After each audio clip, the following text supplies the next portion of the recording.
Hello, my name is Renee, and I am a student counselor at City University, currently living, studying, and working in the unceded and traditional lands of the Musqueam, Squamish, and Tsleil-Waututh nations. I was born in Tianjin, China, which is actually where I'm speaking to you from right now, so it's really nice to meet you.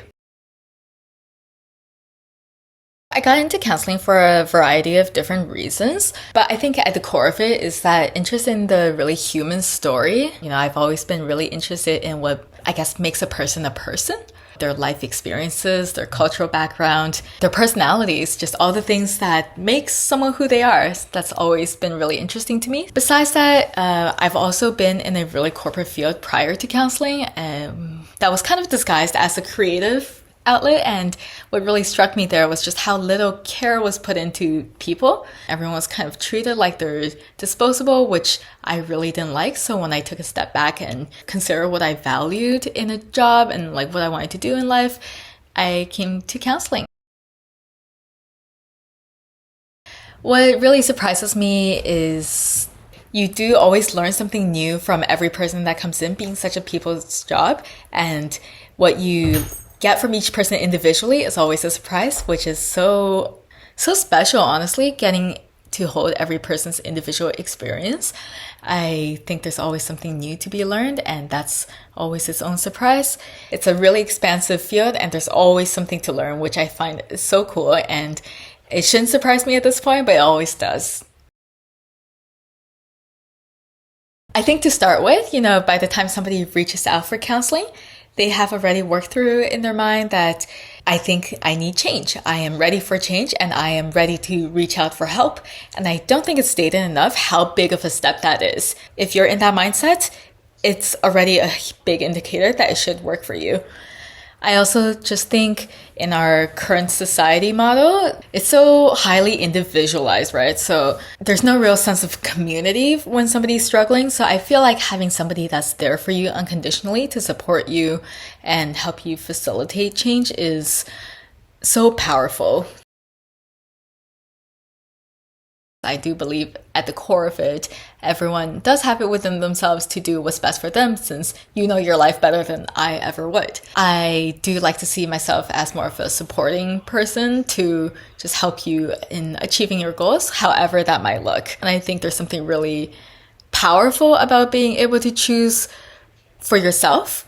And I think that's really something to be nurtured. So it's really what I like to support in my work. I also like to balance that with acknowledging what isn't in our control, because I find that is kind of a burden that we carry, that we take a lot of personal responsibility for factors such as racism or poverty, things that aren't our faults but keep us locked down. Well, first, I hope that you can find yourself in a space that feels really warm and is a safe enough environment where you don't feel judged enough to open up about your individual stories. I do think it's really important that you feel comfortable enough to be yourself in the space that we cultivate together.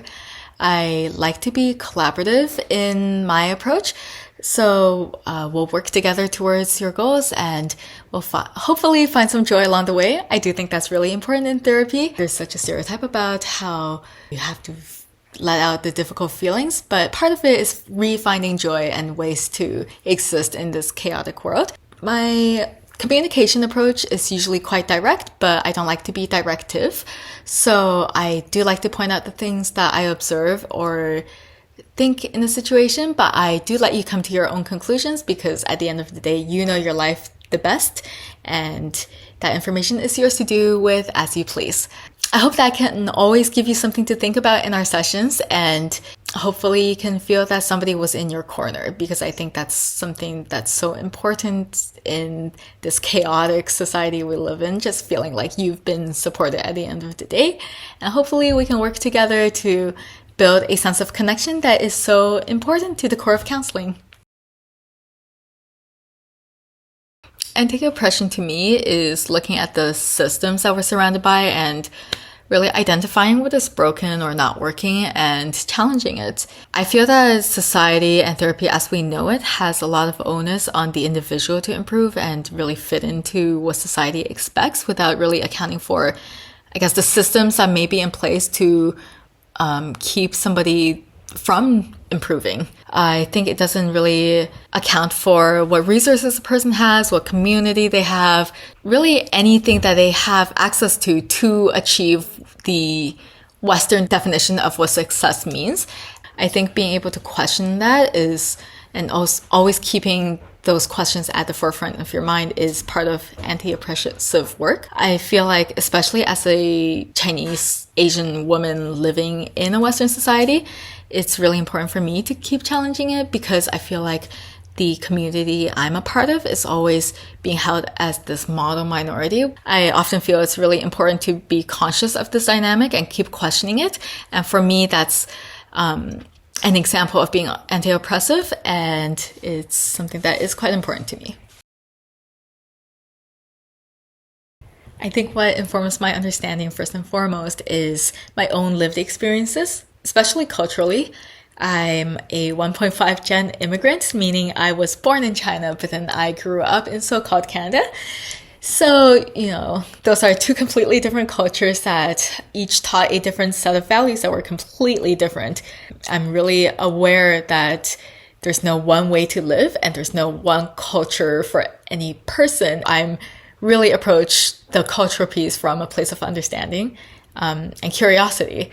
And I feel that it's really important to consider each person's individual lived experiences in my work, and that informs both the way I view the world. So my, the two different cultures I grew up with, it colors my lens, and I also understand how important culture is in how other people view the world. So that's kind of what informs my understanding.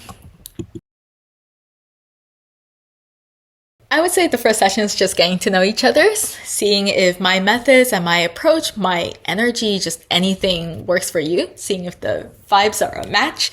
Yeah, like in the beginning, we'll give some disclaimers about therapy and how we approach it, what to expect.